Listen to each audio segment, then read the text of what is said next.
Stand at the end of a long road. The lines feel like they're squeezing together in the distance. Walk toward a mountain, and it refuses to get closer.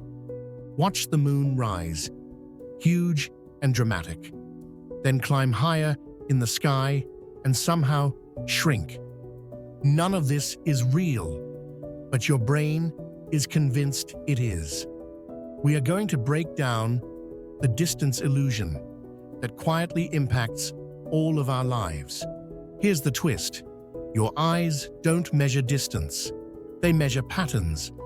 Distance is something your brain tries to figure out. It guesses how far away things are using shortcuts, visual clues that usually work well enough to keep you from walking into walls. But those shortcuts can be hijacked.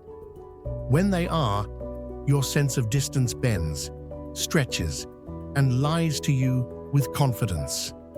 Think of it like estimating time without a clock. You're not counting seconds, you're reading cues. Distance works the same way. Take railroad tracks, for example. They don't actually converge, but your brain treats that narrowing gap as proof of distance. The farther away something is, the closer together parallel lines appear. This cue is so powerful that artists use it to fake depth on flat canvas, and your brain happily falls for it. This is why a straight road looks longer than it really is. Your brain reads the compression of space as added distance.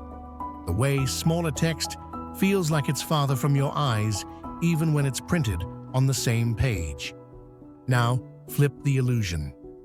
When two objects are familiar in size, a car, a person, a tree, your brain assumes the smaller-looking one must be farther away.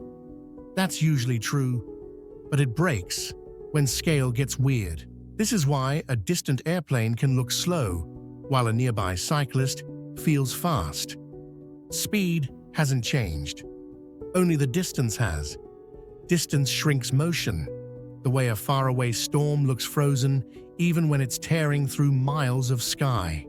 The moon illusion is the most famous distance trick of all. Near the horizon, the moon looks massive. High overhead, it looks smaller, even though its size on your retina barely changes. What's happening? When the moon sits near the horizon, your brain compares it to buildings, trees, and terrain. Those cues scream far away. To keep the moon's perceived distance consistent with that context, your brain scales it up, like turning up the volume to match a noisy room.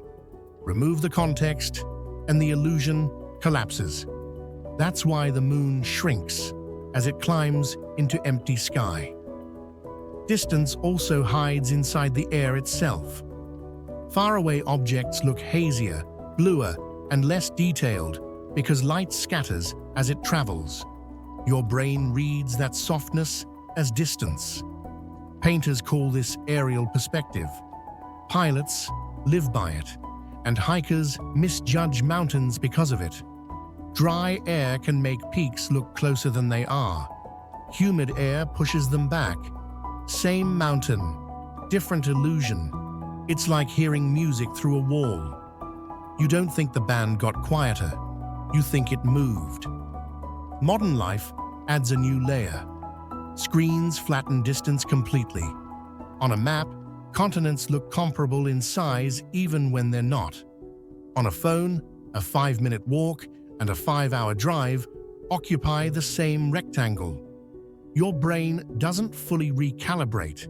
It carries those compressed expectations into the real world, which is why trips feel longer than planned, and distances feel deceptive once you're actually moving through them.